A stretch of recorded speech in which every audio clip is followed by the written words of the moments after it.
diálogo no es el camino con los grupos terroristas. La única forma en la que puede haber paz es exterminándolos, acabándolos uno por uno y no esperando que tengamos el beneplácito de ellos para ver si podemos de pronto alcanzar la paz. Hola a todos, bienvenidos. Esto es El Carnero Molesto. Yo soy Nelson y el día de hoy reaccionaré a el medio internacional BBC respecto a la disputa entre Abelardo de la Espriella e Iván Cepeda por la presidencia de Colombia. Será un choque entre una nueva derecha y la izquierda que busca defender el poder que logró por primera vez hace 4 años. El outsider Abelardo de la Espriella y el líder oficialista Iván Cepeda se disputarán la presidencia de Colombia el 21 de junio, al haber sido los más votados en la primera vuelta electoral. Vamos a enfrentar, a derrotar y a castigar a los enemigos de Colombia que quieren destruir nuestra patria. Plutocracia y corrupción. Eso es lo que representa el señor de la Espriella y su proyecto político. Vamos a ganar en segunda vuelta, que no quepa duda. El mediático abogado penalista Abelardo de la Espriella fue el candidato más votado y lo hizo con una cifra récord para una primera vuelta. Sacó más de 10 millones de votos que lo sitúan como el referente de una derecha más radical a la que tradicionalmente gobernó Colombia, similar a lo que suponen Nayib Bukele en El Salvador o Javier Milei en Argentina. Su rival será Iván Cepeda, del partido de gobierno Pacto Histórico, que fue el segundo más votado y que buscará defender la continuidad del proyecto del presidente Gustavo Petro. Cepeda no reconoció el preconteo, alegando un desfase de 885.000 votos. Aunque prefirió esperar al escrutinio final, esto no cambiaría que ambos candidatos estén en segunda vuelta. Y ya le tocó rectificar, ¿no? Ya le tocó decir que lo que él creía inicialmente al final era falso y que de hecho no hubo ninguna anomalía a favor de Abelardo de la Espriella. Ya nos elegirán entonces entre dos opciones diametralmente opuestas, dos Colombias muy distintas. Pero ¿quiénes son de la Espriella y Cepeda? Te lo contamos en este video. Abelardo de la Espriella promete dar un vuelco a Colombia y según lo visto en primera vuelta, millones de colombianos lo respaldan. Se llama a sí mismo El Tigre y sus oponentes lo ubican en la extrema derecha por su narrativa nacionalista, soluciones radicales y valores conservadores inspirados en la moral cristiana. Es bueno que haga la anotación de que son los oponentes quienes hacen dicha categorización de Abelardo como extrema derecha, cuando en realidad lo que diría él son más de extrema coherencia, es más de sentido común. Cuando él habla de seguridad, cuando él habla de darle nuevamente el lugar al núcleo familiar como centro de la sociedad, todas estas son cosas que hacen parte del sentido común. En cambio, la extrema izquierda de Iván Cepeda y de Gustavo Petro, al intentar beneficiar a los grupos delincuenciales, al intentar beneficiar a la criminalidad, como ha sido evidente en los últimos 4 años, para ellos obviamente unas medidas que intenten garantizar la seguridad pues son consideradas de extrema derecha, aunque no sean tal. Su campaña se burla de ese calificativo de extremo y dicen que lo que ellos proponen es extrema coherencia. Ha planteado mano dura contra la violencia, que incluye bombardeos a campamentos narcotraficantes y la construcción de megacárceles al estilo de Nayib Bukele en El Salvador. Una Colombia milagro que con una mano hace 10 megacárceles para los bandidos. Responsabiliza a la izquierda y a la élite política de los problemas de Colombia y se presenta como el mayor enemigo del comunismo. Es abogado penalista, empresario y tiene 47 años. Sus negocios incluyen inmobiliarias, marcas de ropa, de licores y una firma de abogados. No tiene experiencia política, pero su nombre sí es conocido en Colombia porque ha sido defensor legal de varias personalidades públicas, entre ellas Alex Saab, el supuesto testaferro de Nicolás Maduro, que fue recientemente extraditado a los Estados Unidos desde Venezuela. Ha representado a políticos y empresarios implicados en escándalos de corrupción y a individuos vinculados al paramilitarismo, aunque también ha defendido a víctimas de violencia de género y de desastres medioambientales. Sin embargo, debido a algunas de sus declaraciones, ha sido tachado de misógino y homófobo, pero él lo rechaza, diciendo que han sido momentos sacados de contexto. Su principal mensaje es la mano de hierro contra el crimen, la ilegalidad, el narcotráfico y la corrupción. Según los analistas, de la Espriella ha sabido canalizar la frustración de muchos colombianos, sobre todo en materia de seguridad. El país ha experimentado un crecimiento de grupos armados desde 2018 y la situación no mejoró con el actual presidente Gustavo Petro, quien prometió la paz total en Colombia mediante las negociaciones con actores insurgentes, algo que propone continuar Iván Cepeda si consigue vencer en la segunda vuelta.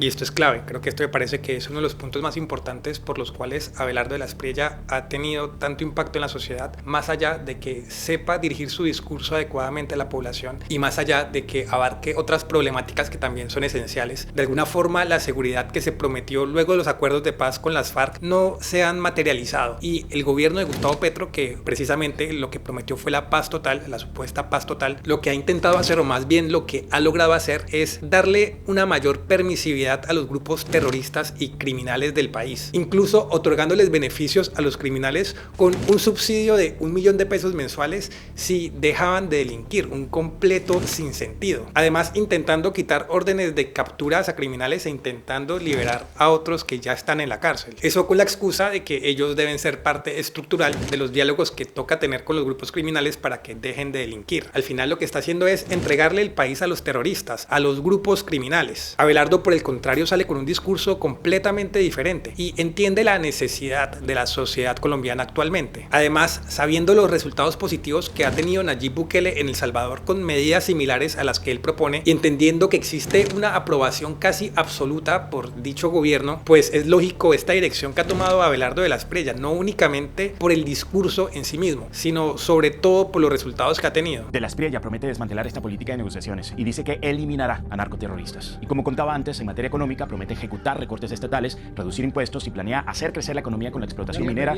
y la de hidrocarburos. Escogió como vicepresidente a José Manuel Restrepo, quien fuera ministro de Hacienda y Comercio en el gobierno Iván Duque, y esto lo acerca a la derecha tradicional que casi siempre ha gobernado en Colombia. Cepeda representa la continuación del proyecto progresista que inició Petro en 2022. De 63 años, la vida y carrera de este filósofo está marcada por la tragedia. Su padre, Manuel Cepeda, un prominente senador comunista, murió baleado en Bogotá en 1994, un crimen que fue atribuido en ese entonces a paramilitares y agentes del Estado. En distintos periodos de su vida estuvo exiliado, en Cuba, en la antigua Checoslovaquia y la última vez en Francia, entre 2000 y 2003. Después regresó a Colombia y se dedicó a la defensa de las víctimas del conflicto colombiano. Ha sido negociador en procesos de paz con guerrillas de izquierda y ha investigado al paramilitarismo. Su candidatura ganó impulso en agosto de 2025, cuando el expresidente Álvaro Uribe fue condenado a 12 años de cárcel por soborno en actuación penal y fraude procesal. En ese caso, Cepeda fue víctima y testigo, y aunque Uribe fue absuelto en segunda vuelta, Cepeda recurrió la decisión y el caso está ahora en manos de la Corte Suprema de Justicia. El ahora candidato asegura que antes del caso Uribe no pensaba ser presidente, pero tras una consulta interna en el partido de gobierno, venció con holgura y desde entonces fue favorito en la mayoría de las encuestas, algo que no coincidió con los resultados de la primera vuelta. Uribe Vélez fue un presidente cuya bandera fue la mano dura contra los grupos armados y la guerrilla, algo que ahora representará de la Espriella. Cepeda, en cambio, apuesta por el diálogo con los grupos armados para lograr la paz, lo cual ya hemos visto que ha fracasado, y eso también me parece que es un punto muy relevante de la dirección de ambas figuras políticas. En este caso, Abelardo de la Espriella e Iván Cepeda. Iván Cepeda sigue con su discurso de que la paz se consigue a través del diálogo, y eso en conflictos internos no sé si sea completamente imposible, pero es bastante improbable. Y en El Salvador, del que hablábamos antes, tuvieron esa misma experiencia. Ellos en algún momento de su historia, hace unas décadas, llegaron a algún acuerdo de paz que según los organismos internacionales era un ejemplo a seguir, pero internamente seguían en un constante conflicto. Internamente se seguían cometiendo actos de terrorismo, crimen y masacres, tal como de alguna forma también está ocurriendo en Colombia, que nos decían que el acuerdo de paz era prácticamente la salvación, que finalmente luego de dicho acuerdo de paz, Colombia finalmente podría transitar ese camino de paz que siempre debió transitar, y que todo iba a ser mariposas, flores y arcoíris, pero la realidad fue completamente diferente, y por experiencia propia lo que nos hemos terminado dando cuenta es que el diálogo no es el camino con los grupos terroristas. La única forma en la que puede haber paz es exterminándolos, acabándolos uno por uno y no esperando que tengamos el beneplácito de ellos para ver si podemos de pronto alcanzar la paz. Esa es la opinión de la mayoría de los colombianos, y ese cuentico basura que repite Iván Cepeda de que la paz se alcanza únicamente a través del diálogo, ya los colombianos no lo creemos. Por eso dicha diferencia en el modelo de país entre Iván Cepeda y Abelardo de la Espriella es tan notoria, porque por un lado tenemos con Iván Cepeda la continuidad de un modelo de país que hemos visto que ha fracasado constantemente, en donde la paz únicamente se consigue a través del diálogo. Por el otro lado tenemos a un candidato como Abelardo de la Espriella que lo que está diciendo es que a los criminales toca erradicarlos y que el Estado tiene que garantizar la seguridad de la ciudadanía. Es criticado por aquellos votantes que creen que solo con mano dura se podrá someter a las guerrillas y otros actores ilegales. Algunos oponentes señalan a Cepeda como un hombre más radical que Petro, lo que inquieta a parte del sector empresarial. De hecho, ha apoyado la idea de una reforma a la Constitución, un planteamiento divisivo en Colombia, aunque más recientemente ha dicho que esto solo sería posible a partir de un acuerdo nacional con todos los sectores políticos. En lo económico, Cepeda basa su programa en ejecutar más reformas sociales, disminuir la desigualdad y combatir la corrupción, también de aumentar el rol del Estado en la economía. El problema con la izquierda cuando dicen que supuestamente quieren erradicar con la desigualdad es que primero, para establecer dicha idea en la sociedad, lo que hacen es imponer un discurso completamente victimista, la creación de víctimas y victimarios, en donde ellos deciden a gusto propio quién es más víctima que quién. Luego de hacerlo, tras haber establecido esos supuestos victimarios que no dejan que supuestamente la sociedad avance y que estas víctimas progresen, porque esa es la idea que siempre intentan imponer, que la gente es pobre únicamente porque hay unos malos, unos villanos unos victimarios que no permiten que la sociedad pueda progresar y que los individuos puedan tener la vida que quieren tener. Entonces lo que hacen es quitarle lo más posible a esos victimarios que en el discurso generalmente son los ricos. No tiene por qué haber más ricos ricos y pobres pobres. Y con todo eso que les quitan, les van dando de a poquitos a los pobres, muy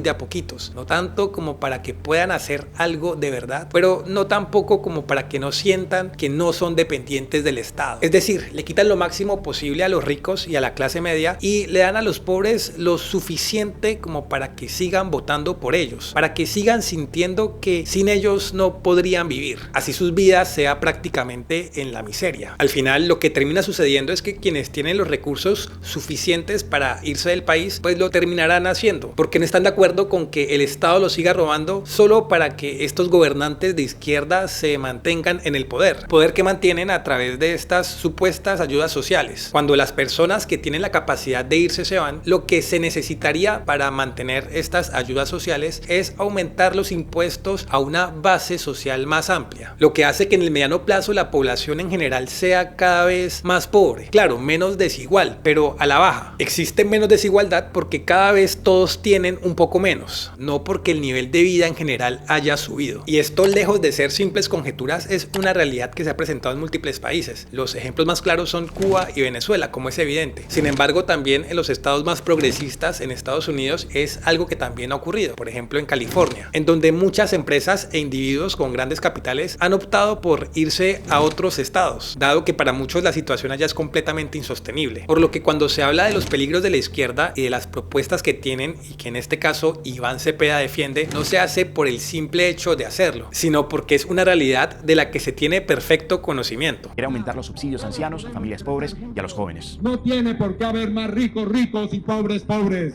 Vamos por la equidad social. También dice que pretende entregar 1 millón de hectáreas de tierras a víctimas del conflicto armado colombiano. Su compañera de fórmula es la senadora y líder indígena Aida Quilcue, quien como él también es víctima de crímenes del Estado. Ahora, ¿qué necesita cada candidato para ganar? Así lo analiza el corresponsal de BBC Mundo en Bogotá, José Carlos Cueto. Ahora empieza una nueva carrera en la que tan importante como mantener los apoyos es generar nuevos, sobre todo para Cepeda, que parte en desventaja. Es probable que tanto Del Espriella como Cepeda busquen seducir a votantes de centro, algo que hasta la primera vuelta no ocurrió. Muy probablemente el abogado aglutinará buena parte de los votos de la tercera en discordia este domingo, Paloma Valencia, que ya se decantó por Del Espriella para la segunda vuelta, al igual que el influyente expresidente Álvaro Uribe. Cepeda alentará el miedo a Del Espriella para movilizar a la izquierda, pero a la vez deberá seducir al votante de centro. Tras los insultos que se lanzaron este domingo, podemos esperar que el lenguaje suba de tono y que ambos candidatos utilicen el miedo al otro. Además, hay que estar atentos a las próximas maniobras de los aspirantes con otros actores políticos. Cada voto cuenta y cada anuncio de apoyo que ejerza cualquiera de la docena de candidatos que se presentó a la elección podría ser determinante. Mucho ojo también con la abstención y el voto en blanco. Entre dos opciones vistas como extremas por muchos votantes, el rechazo y la apatía pueden decantar la balanza en una carrera en la que Del Espriella parte con cierta ventaja.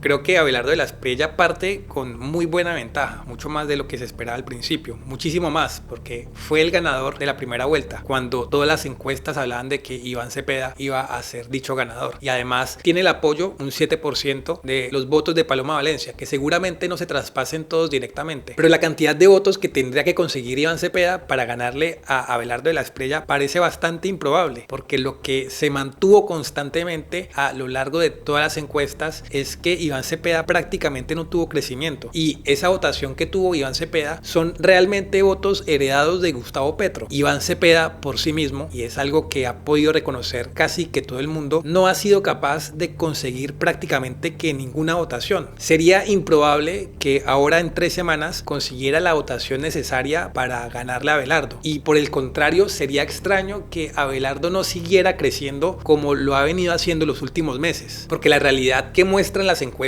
y la realidad que mostró la primera vuelta es que a lo largo de los meses Abelardo de la Espriella ha ido en un crecimiento constante. Sería muy extraño que ahora, finalizada la primera vuelta y a esperas de la segunda vuelta, que Abelardo se estancara, pero no hay que confiarse, y mucho menos de la izquierda. Sin embargo, con lo visto, pareciera que la presidencia de Abelardo de la Espriella está perfectamente encaminada. Ese fue el video de hoy. Si te gustó, no olvides dejar un like, compartir y suscribirte, y coméntame qué esperas para la segunda vuelta. ¿Cómo crees que serán las campañas de Abelardo de la Espriella e Iván Cepeda estas últimas semanas? Te leo en la caja de comentarios. Esto fue todo por hoy, nos veremos en una próxima ocasión. Chao.